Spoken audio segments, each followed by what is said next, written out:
Satu, ya. Magelang, Paman, Jelema. Oh, Swastiastu. Selamat siang semuanya.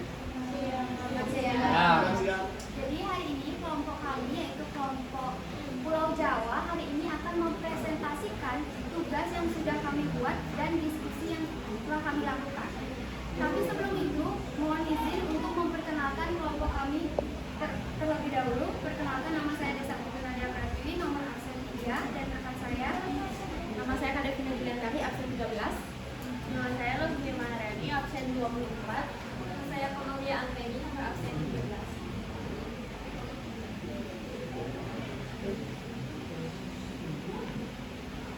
Oke, adapun rumusan masalahnya, yang pertama itu adalah bagaimana faktor pembangunan wilayah seperti SDA, lokasi strategis, dan dari tenaga kerjanya. Yang kedua yaitu dampak pembangunan wilayah di Pulau Jawa dari segi ekonomi, sosial, dan lingkungannya. Dan yang ketiga yaitu bagaimana pengaruh revolusi industri terhadap pembagian wilayah. Nah, materi yang pertama yaitu faktor pembangunan wilayah di Jakarta dari sumber daya alamnya itu akan dijelaskan oleh Tina, rekan saya. Oke, jadi di sini saya akan menjelaskan pada bagian yang pertama yaitu faktor pembangunan wilayah di Jakarta. Itu bagian A yaitu dari sumber daya alam. Yang pertama adalah kondisi umum sumber daya alam di Jakarta. Nah, seperti yang kita ketahui, Jakarta merupakan kota metropolitan dan juga pusat pemerintahan, sehingga kalau dilihat sumber daya alamnya itu Jakarta itu memiliki sumber daya alam yang relatif lebih sedikit dibandingkan dengan wilayah lainnya seperti Kalimantan, Papua, dan juga Sumatera. Maka daripada itu, Jakarta itu lebih mengembangkan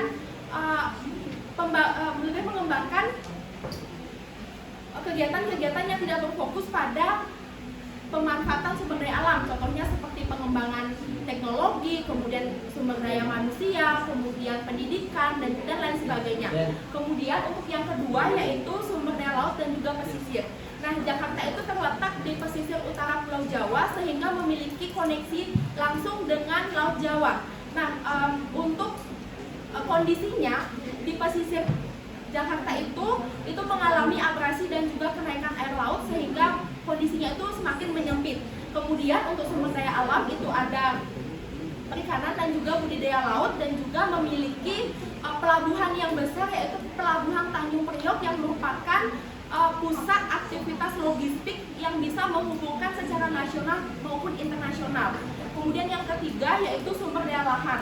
Nah, Jakarta merupakan kota yang sangat sempit sehingga memiliki lahan yang terbatas. Apalagi sekarang ditekan oleh kepadatan penduduk dan juga pembangunan yang secara terus-menerus. Lahan di Jakarta itu digunakan untuk pemukiman, kemudian pusat bisnis, pusat pemerintahan, dan juga pusat industri. Maka daripada itu kita tidak asing yang namanya pembangunan vertikal, yaitu digunakan untuk mengefisiensikan dan juga menghemat lahan-lahan yang ada di Jakarta. Kemudian yang keempat itu adalah sumber daya air. Nah, Jakarta itu memiliki beberapa sumber daya air seperti Sungai Ciliwung. Namun dengan seiring berjalannya waktu, sungai-sungai tersebut mengalami pencemaran akibat dari manusia. Maka daripada itu saat ini Jakarta dibantu oleh wilayah-wilayah lain untuk membantu pemasokan airnya. Contoh sumbernya itu adalah dari Waduk Jatiluhur. Kemudian untuk yang kelima itu ada sumber daya lingkungan dan juga udara. Nah, kalau masalah lingkungan dan juga udara, Jakarta sudah pasti kalah. Karena seperti yang kita ketahui bahwa lingkungan di Jakarta itu sudah sedikit ditemukan pohon-pohon yang lebat, kemudian udara yang sudah tercemar polusi. Namun di balik itu masih ada beberapa hal yang bisa mendukung lingkungan yang hijau dan juga polusi udara yang semakin menurun. Contohnya seperti taman kota, ruang terbuka hijau, dan juga hutan-hutan mini. Kemudian pemerintah juga saat ini mengupayakan beberapa hal untuk mendukung lingkungan dan juga udara yang berkualitas. Contohnya seperti penanaman pohon, kemudian penambahan ruang terbuka hijau, dan juga pengelolaan limbah, dan juga mendorong masyarakat untuk menggunakan kendaraan yang ramah lingkungan. Kemudian yang keenam itu pemanfaatan sumber daya alam dalam pembangunan. Nah, seperti yang sudah saya katakan sebelumnya bahwa Jakarta itu memiliki sumber daya alam yang terbatas, sehingga dalam pembangunannya Jakarta itu tidak tidak mengembangkan yang bergantungan akan sumber daya alam, tetapi lebih mengembangkan kepada sumber daya buatan dan juga inovasi manusia. Kemudian untuk faktor selanjutnya itu ada lokasi strategis. Yang pertama itu letak geografis yang cukup strategis. Seperti yang saya katakan sebelumnya bahwa Jakarta itu terletak di pesisir utara Pulau Jawa yang memiliki koneksi langsung dengan Laut Jawa. Kemudian yang menjadikan Jakarta sebagai pusat pemerintahan, ekonomi, dan perdagangan nasional karena kalau dapat dibilang bahwa Jakarta itu terletak di jalur perdagangan. Karena Jakarta juga mudah diakses sehingga banyak kegiatan industri, jasa, dan juga distribusi barang berkembang di sini. Letak strategis ini menjadikan Jakarta sebagai pintu gerbang Indonesia untuk menuju hubungan internasional. Kemudian untuk yang kedua, dekat dengan laut dan juga akses internasional. Yang Jakarta itu terletak dekat dengan Laut Jawa. Kondisi ini membuat Jakarta memiliki akses langsung dengan pelabuhan Tanjung Priok, yaitu pelabuhan yang menjadi jalur utama Indonesia melakukan ekspor dan juga impor. Kedekatan dengan laut ini juga mempermudah transportasi, perdagangan, dan juga koneksi global sehingga mempercepat pertumbuhan ekonomi dan menjadikan Jakarta sebagai gerbang utama Indonesia untuk menuju dunia internasional. Kemudian yang ketiga, pusat jaringan transportasi nasional.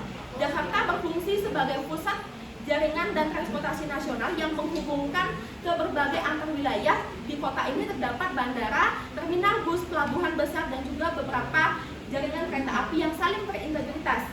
Transportasi tersebut mempermudah mobilitas manusia, barang, dan juga jasa ke antar wilayah. Karena itulah Jakarta menjadi pusat mobilitas yang mendukung kegiatan ekonomi, pemerintahan, dan juga perdagangan ke seluruh Indonesia. Kemudian untuk poin selanjutnya akan dijelaskan oleh Kak Julian. Oke, saya di sini akan menjelaskan lanjutan dari faktor pembangunan wilayah dilihat dari segi lokasi strategisnya di Jakarta. Faktor yang keempat itu dari pusat pemerintahan dan ekonomi nasional. Nah, karena di Indonesia itu ibu kotanya adalah Jakarta, yang pastinya Jakarta menjadi pusat pemerintahan, di mana banyak kantor pemerintahan, lembaga nasional, dan kedutaan besar yang berada di Jakarta. Nah, selain itu juga Jakarta ini memiliki pusat keuangan dan bisnis nasional yang dimana banyak terdapat perbankan, tempat berkumpulnya perbankan dan investasi asing. Lalu faktor yang kelima itu dekat dengan wilayah penyangga. Nah, wilayah penyangga adalah wilayah kawasan Jabodetabek, di mana kawasan-kawasan ini akan membentuk hubungan megapolitan terbesar yang dimana nantinya masyarakatnya, tenaga kerjanya, dan industrinya itu akan saling mempengaruhi. Nah, lalu faktor yang keenam yaitu kemudahan akses ke daerah lain. Nah, karena Jakarta ini menjadi titik awal distribusi barang-barang dan jasa di seluruh Indonesia, yang nantinya barang-barang dari luar negeri ini akan didistribusikan melalui Jakarta, lalu disebarluaskan ke daerah-daerah lain yang ada di Indonesia. Nah, maupun sebaliknya nanti barang-barang yang dihasilkan dari daerah-daerah Indonesia itu akan didistribusikan melalui Jakarta, lalu akan disebarkan ke seluruh pasar internasional. Nah, lalu faktor yang ketujuh yaitu daya tarik investasi dan urbanisasi. Nah, karena Jakarta itu memiliki lokasi strategis dan fasilitas yang memadai, itu bisa menarik para investor maupun dari masyarakat luar untuk datang ke Jakarta. Nah, lokasi yang strategis ini akan membangun Jakarta itu memiliki pusat ekonomi, pemerintahan, dan perdagangan nasional, serta faktor utamanya nantinya akan terbentuk hubungan antara Indonesia dengan dunia internasional. Nah, lalu ada faktor pembangunan wilayah dari tenaga kerjanya yang di Jakarta, yaitu yang pertama dari jumlah tenaga kerjanya yang besar. Nah, jadi karena Jakarta itu memiliki banyak sekali penduduk, yang dimana padat penduduknya sekitar kurang lebih 10 juta jiwa, yang dimana dihuni oleh usia produktif, dimana sekitar umur 15 tahun sampai dengan 64 tahun, yang nantinya usia produktif itu akan mempengaruhi industri yang ada di Jakarta. Lalu dari pusat tenaga kerja profesional dan terampil. Nah, karena sebagai pusat pendidikan, itu Jakarta memiliki banyak tenaga kerja yang memang berpendidikan tinggi dan terampil. Nah, SDM-nya yang berkualitas tinggi meningkatkan produktivitas dan mendorong inovasi dalam pembangunan wilayah. Lalu urbanisasi dan migrasi tenaga kerja, yaitu Jakarta menjadi magnet tenaga kerja di seluruh Indonesia. Banyak orang yang memang datang ke Jakarta untuk mencari peluang kerja. Nah, lalu ada faktor yang keempat, yaitu keberagaman lapangan pekerjaan. Karena di Jakarta itu memiliki banyak sekali varian lapangan pekerjaan, mulai dari pekerjaan yang formal maupun informalnya. Lalu ada faktor dari tingkat upah dan daya tarik ekonomi tinggi. Nah, karena UMP, upah minimum provinsinya yang tertinggi di Indonesia, Jakarta itu menjadi tujuan utama banyak pencari kerja yang ada di sana. Lalu faktor yang keenam, penyebaran tenaga kerja di wilayah sekitar. Karena tingginya biaya hidup itu membuat banyak pekerja yang tinggal di daerah penyangga itu seperti Depok, Bogor, Tangerang, dan Bekasi itu menyebar, membuat pembangunan tidak hanya terpusat di Jakarta saja, tetapi juga merata ke daerah-daerah lainnya. Nah, lalu faktor yang terakhir yaitu kontribusi tenaga kerja terhadap pembangunan. Nah, tenaga kerja menjadi salah satu faktor penting pembangunan wilayah di Jakarta. Jumlahnya yang besar, kualitasnya yang baik, serta keragaman lapangan pekerjaan menjadikan tenaga kerja itu sebagai penggerak utama kemajuan ekonomi dan sosial di ibu kota Jakarta. Materi selanjutnya itu akan dijelaskan oleh rekan saya. Baik, di sini saya akan menjelaskan dampak dari pembangunan wilayah dari segi ekonomi. Yang pertama itu peningkatan produk domestik bruto dan pertumbuhan ekonomi.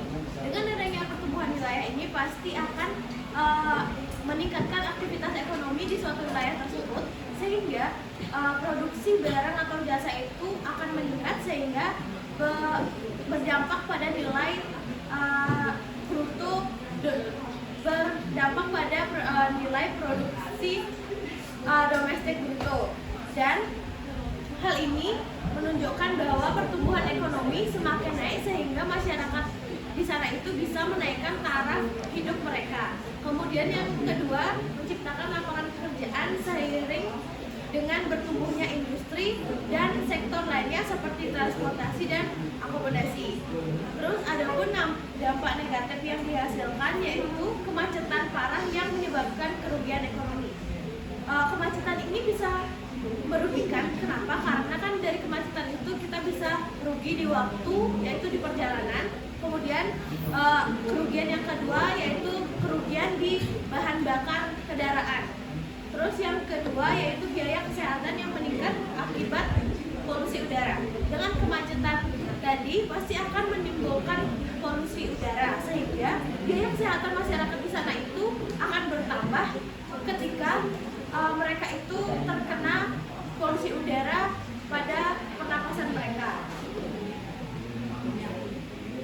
Kemudian dampak pembangunan wilayah dari segi sosial yang positif yang nomor satu yaitu terciptanya pusat-pusat perdagangan, pendidikan, dan fasilitas kesehatan baru. Nah, dengan adanya pembangunan wilayah ini pasti akan menciptakan pusat-pusat perdagangan, universitas, dan kesehatan baru, sehingga masyarakat di sana itu bisa memanfaatkan fasilitas tersebut untuk mengakses pendidikan yang lebih tinggi ataupun mencari fasilitas kesehatan yang lengkap, sehingga memudahkan masyarakat untuk menjalani atau memenuhi kebutuhan mereka. Terus yang kedua, meningkatkan kesempatan kerja dan mobilitas sosial bagi sebagian penduduk.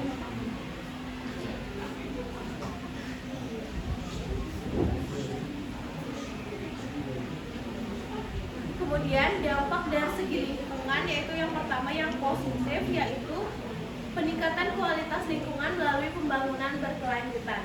Jadi dengan adanya pembangunan wilayah tersebut pasti akan adanya mereka itu mementingkan ke pemanfaatan yang ramah lingkungan, seperti menggunakan transportasi listrik, walaupun belum semua tapi sudah diupayakan untuk menggunakan bus listrik ataupun kereta listrik. Kemudian yang kedua yaitu peningkatan infrastruktur lingkungan. Nah, kemudian yang negatif yang pertama yaitu konversi lahan dan berkurangnya ruang hijau.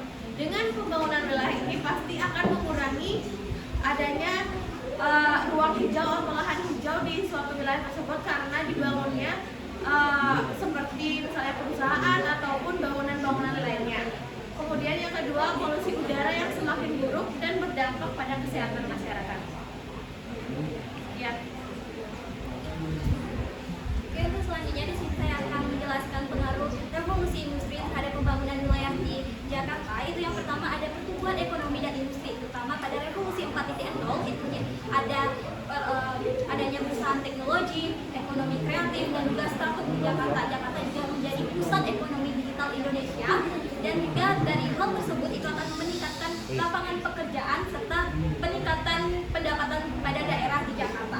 Contohnya seperti bermunculnya Gojek, Tokopedia dan juga Traveloka. Selanjutnya yang kedua itu adanya pembangunan infrastruktur. Untuk menunjang kegiatan industri dan bisnis, pemerintah membangun bangunan seperti MRT, LRT, jalan tol dan juga pelabuhan untuk mempercepat mobilitas untuk dalam aktivitas bisnis dan industri tersebut. Untuk selanjutnya, yang ketiga,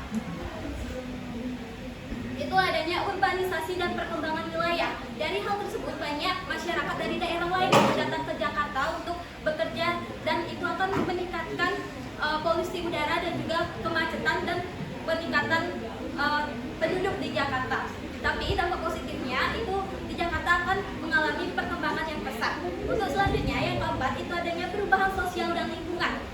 Dari aktivitas urbanisasi dan juga dari aktivitas industri atau bisnis itu akan mengalami peningkatan polusi udara, kemacetan dan kebisingan di Jakarta. Dari hal tersebut pemerintah mendorong pembangunan berkelanjutan dan juga kota hijau atau yang disebut dengan smart city. Contohnya itu seperti penggunaan transportasi listrik dan juga digitalisasi layanan publik. Untuk selanjutnya itu yang kelima, adanya perkembangan teknologi dan SDM. Dari adanya revolusi ini mendorong masyarakat Jakarta untuk melek terhadap perkembangan teknologi digital di Jakarta dan juga dari hal tersebut itu Jakarta itu masyarakatnya membuat pelatihan seperti coworking space dan juga pemrograman startup untuk meningkatkan kreativitas masyarakat dan juga pemahaman masyarakat terhadap teknologi digital. Itu saja dari saya. Untuk selanjutnya saya serahkan kembali ke moderator.